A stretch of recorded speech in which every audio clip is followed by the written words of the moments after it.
Men of Iron, Chapter 34. But Miles was not dead. Those who had seen his face when the visor of the helmet was raised, and then saw him fall as he trotted across the list, had at first thought this was so. But his faintness was from loss of blood, and the sudden unstinging of nerves and senses from the intense, furious strain of the last few moments of battle, than from any vital nature of the wound. Indeed, after Miles had been carried out of the lists, and laid upon the ground in the shade between the barriers, Master Thomas, the prince's own barber surgeon, having examined the wound, declared that he might be even carried on a covered litter to Scotland Yard without any true serious danger. The prince was extremely desirous of having him under his care, and so the venture was tried. Miles was carried to Scotland Yard, and perhaps was none the worse for it.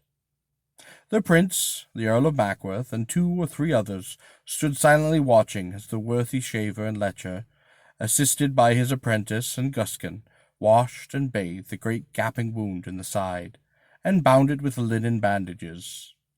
Miles lay with closed eyelids, still, pallid, and weak as a small child.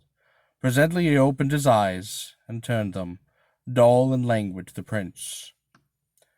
"Oh, what has happened to my father, my lord?" said he, in a faint whispering voice.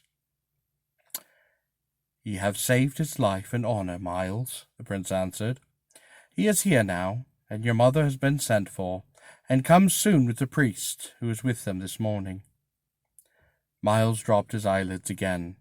His lips moved, but he made no audible sound, and then 2 bright tears trickled across his white cheek. "He makes a woman of me," the prince muttered through his teeth, and then, swinging on his heel, he stood for a long time looking out the window into the garden beneath. "May I see my father?" said Miles presently, without opening his eyes. The prince turned around and looked inquiringly at the surgeon. The good man shook his head. "Not today," said he. "Perhaps tomorrow he may see him and his mother. The bleeding is but now stanched, and such matters as seeing a father and a mother may make his heart swell, and so maybe the wound burst afresh, and he die. If he hope to live, he must have quiet until the morrow." But though Miles' wound was not mortal, it was still very serious. The fever which followed lingered longer than was common, perhaps because of the hot weather, and the days stretched to weeks, the weeks to months, and still he lay there, nursed by his mother and Goskin and Prior Edward, and now and again Sir James Lee. One day, a little before the good priest returned to St. Mary's Priory, as he had sat by Miles' bedside, his hands folded and his sight turned inward, the young man suddenly said, "Tell me, father, is it always wrong for man to slay man?" The good priest sat silent for so long a time that Miles began to think he had not heard the question. But by and by he answered, almost in truth, with a sigh. "It is a hard question, my son.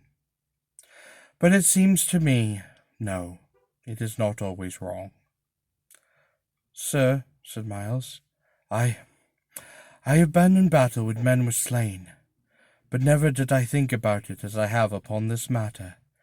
Did I so sin in slaying my father's enemy?" "Nay," said Prior Edward quietly, "ye did not sin. It was for others ye did fight, my son, and for others it is quite pardonable to do battle. Had it been your own quarrel, or your own sin, it may have been more hard to have answered you." One day the Earl of Mackworth came to visit Miles. At that time the young knight was mending, and was sitting, propped up with pillows, wrapped in Sir James Lee's cloak, for the day was chilly, and after a small talk a pause of silence fell.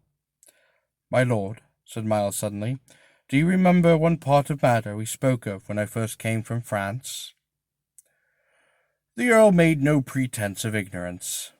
"I remember," said he quietly, looking straight into the young man's thin white face. "And have I yet won the right to ask for the Lady Alice de Mulberry to be my wife?" said Miles, the red rising faintly to his cheeks. "You have won it," said the Earl with a smile. Miles' eyes shone, and his lips trembled with a pang of sudden joy, and quite with joy and triumph. With the pang still very weak. "My lord," said he presently, "perhaps you come to see me on this very matter."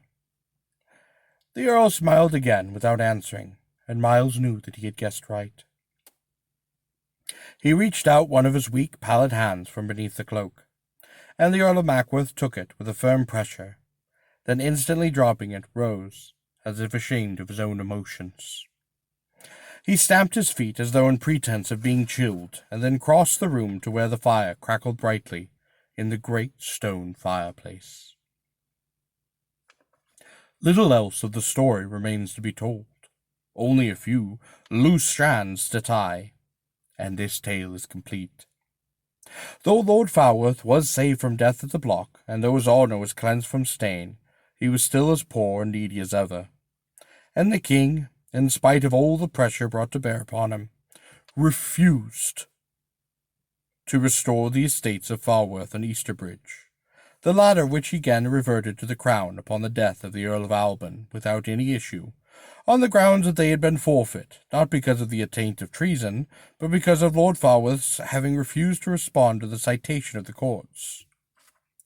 So the business dragged along for month after month, until in January the king died in the Jerusalem chamber at Westminster.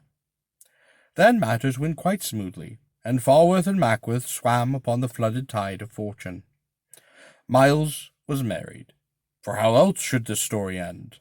And one day he brought his beautiful young wife home to Falworth Castle, which his father had given him for his own, and at the gateway he was met by Sir James Lee and by the newly knighted Sir Francis Guskin. One day, soon after his own homecoming, as he stood with his wife at an open window into which came blowing the pleasant May breeze, he suddenly said, "What did ye think of me when I first almost fell in your lap, like an apple from heaven?" "I thought you were a great good-hearted boy, as I think ye are now," said she, twisting his strong, sinewy fingers in and out. "If ye thought me so then, and a very fool I must have looked to you, then I so clumsily besought you for your favour for my jousting at Delvin, did I not?" "Ye did look to me the most noble, handsome young knight that ever did live. Ye did look to me as Sir Galahad, without taint or stain." Miles did not smile in answer, but looked at his wife with such a look that she blushed a rosy red. Then, laughing, she slipped from his hold, and before he could catch her again, she was gone. I am glad that he was to be rich and happy and honored and beloved after all of his own hard and noble fighting. The end.